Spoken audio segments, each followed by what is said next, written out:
Jeroboam, the king who redefined Israel. The figure of Jeroboam is crucial for understanding the spiritual and political division of Israel. Son of the tribe of Ephraim, he emerged as a charismatic leader, prophesied to govern 10 tribes. However, his quest for unity and stability led him to dangerous religious and political solutions that affected the people for generations. The journey of Jeroboam, as narrated in 1 Kings 11-14, is a story about ambition, fear, idolatry, and divine judgment. Origins and rise in the kingdom.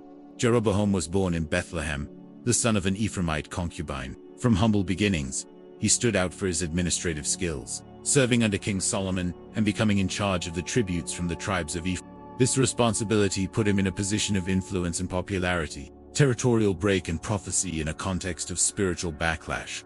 Solomon expanded houses, built fortresses, and imposed heavy tributes, forcing the people into relentless labor. Upon examining the popular grievances, the prophet Ahijah, from Shiloh, who was partially disabled, announced to Jeroboam outside the royal presence, "Thus says the Lord, behold, I will tear the kingdom from Solomon and give 10 tribes to you." 1 Kings 11:31. The message revealed 2 central points: judgment upon Solomon and the choice of Jeroboam to lead the people. This prophecy marked the beginning of a unique journey. Conspiracy and flex. Solomon, certain of Jeroboam's loyalty, planned to kill him. Warned by his mother, he fled to Egypt, where he remained under the protection of the Pharaoh's court until Solomon's death. His survival allowed him to be called to govern during the tumultuous beginning of Rehoboam's reign. The context of rebellion and coronation. Solomon's death revealed deep divisions among the tribes. The people demanded relief from financial burdens. Rehoboam, advised by the elders, could have taken a pacifying stance but followed the advice of the young counselors, responding, "My father chastised you with whips, but I will chastise you even more with scorpions." 1 Kings 12:11. Inspired by the king's words, 10 tribes rejected David's lineage. "We have no part with you. Each one, go to your tent." 1 Kings 12:16. Jeroboam was proclaimed king in Shechem, while Jerusalem remained under the challenge of maintaining a united kingdom through fear. After his acclamation, Jeroboam faced the fear of the people returning to Jerusalem to worship. Fearing the loss of loyalty he had built, he decided to establish autonomous worship centers outside Jerusalem.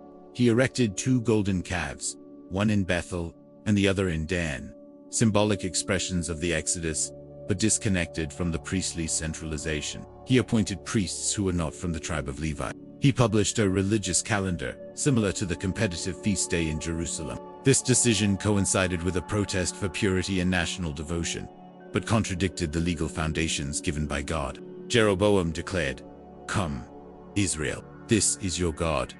1 Kings 12:28. This patriotic worship marked the beginning of the established idolatry in Israel. The confrontation with a divine prophet. Years later, a prophet from Judah appeared in Bethel. Motivated by the Spirit, he proclaimed, "A virgin will conceive and bear a son, whose name will be Josiah. He will burn the altars of Jeroboam." 1 Kings 13:1-2. Jeroboam's plan was to detain the prophet, but his spiritual defeat was clear. Even after being wounded, the spiritual messenger withdrew, refusing a legal hospitality. The deception that avoided divine retribution. The original prophet received instructions: "Do not eat or drink in the house of anyone who offered hospitality." A false prophet said, "Come eat with me because the messenger belongs to the Lord and can eat and drink with me." 1 Kings 13:18.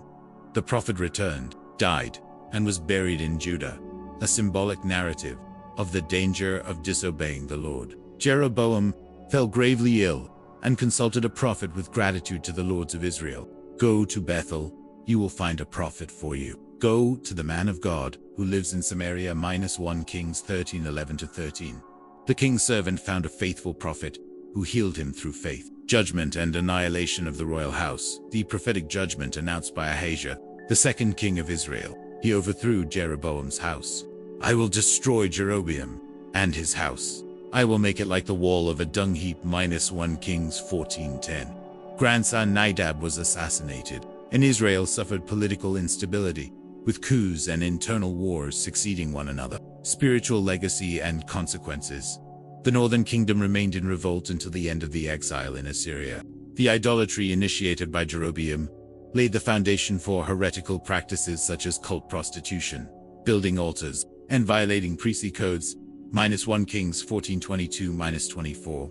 Spiritual consequence. Jeroboam not only separated politically and territorially, but spiritually, opening the way for religious collapse. Final reflections and applications. The centralization of power should entrench justice, not fear. Expedient measures in worship can become spiritual traps. Protecting political unity without a spiritual foundation leads to disobedience brings consequences that affect generations. Fulfilled prophecy is a confirmation of divine sovereignty. Conclusion. Jeroboam is an emblematic figure, a man used by God to fulfill judgment, but aware of his immeasurable hand in the establishment of idolatry and national rupture. His starting point was the fulfillment of prophecy, but his legacy was devastating. He left a unique historical lesson. The quest for national identity should not override God's will. Measures for security and spiritual control must respect the word. Institutionalized idolatry, eradicated by God in Exodus and Deuteronomy, remains a warning against religious innovation. The story of Jeroboam is a crucial lesson for modern leaders.